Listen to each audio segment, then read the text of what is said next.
Okay guys, so back again. You could see that exactly the change what I wanted to do, this was the wrong one. So what I was doing, this is the stationary tool, okay? And from this position, I just put plus 10 millimeters. And you could see that the TCP on the screen was driven onto this direction. But that means from this point, I just transferred it to this. I'm not sure if you can really see this on this. So the plus 10 millimeters result with the tool resulted from this to this. What I wanted to make, I wanted to increase the distance between the points, so I had to apply minus. So right now, I will show you on the robot, we fixed it already. Balázs, maybe you can show to our guests and audience. So we just switched it back, and the offset is around this 5 millimeters initial, what we had at the very beginning. Missing this one point in between, unfortunately, this was missed out by the recording. And I would say this is approximately 4 millimeters what we have, or 5 millimeters the difference. So I just come back to here, and I would like to show you how it really works. So in this case, I would like to come with my workpiece near to the point that we can really have a good fitting outline. So I will apply again the plus direction, because I want to shift this TCP into this direction. So, okay, this with the remote TCP, this is really challenging, even for us or for me. Not because I'm the best, but this is really challenging stuff, guys. So I just open up the relocate and rotate waypoints. For sure, you can do this on the manual as well if you are just recording an additional point with the robot, and then you can shift all the points with the robot exactly to the position. Works the same. So I'm just coming back here. I use the tool again, and I use all the 6 TCPs which we had, and I would say we just come with 3 millimeters step by step to the right direction.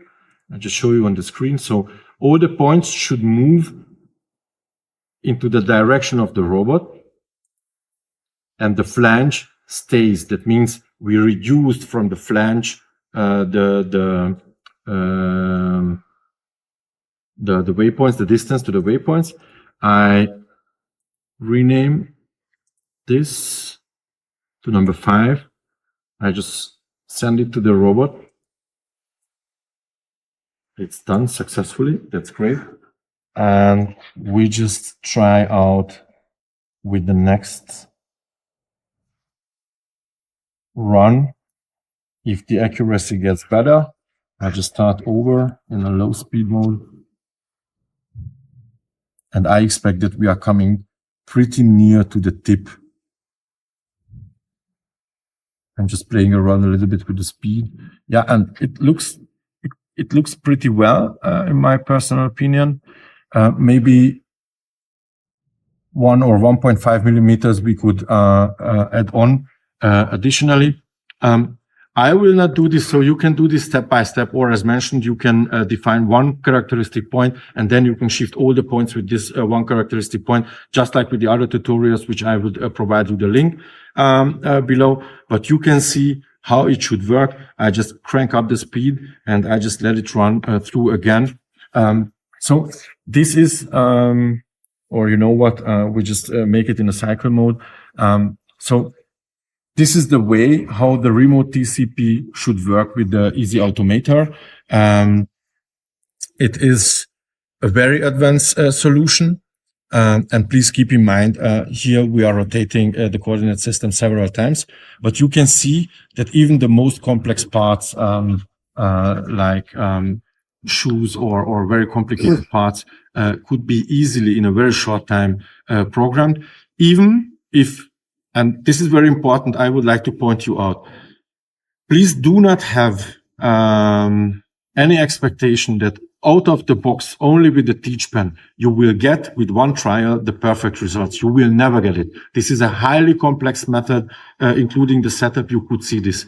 But everybody who is doing such kind of processes and trying programming such kind of processes, this will be clear that everything what we are doing here, this would take several hours, if not even longer, to make it even with one program. And you could see that within a couple of minutes we compared it. So you should take the advantage that you can speed up your programming even with highly complex stuff.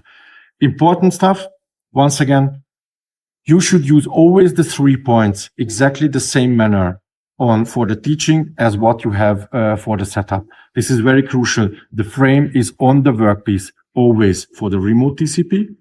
And please take your time what you need for the definition of the tool, of the frame, of the virtual TCP, because the higher the accuracy of these settings, the better accuracy you can reach out of the box with the teach pen later on, and the less afterwork you need.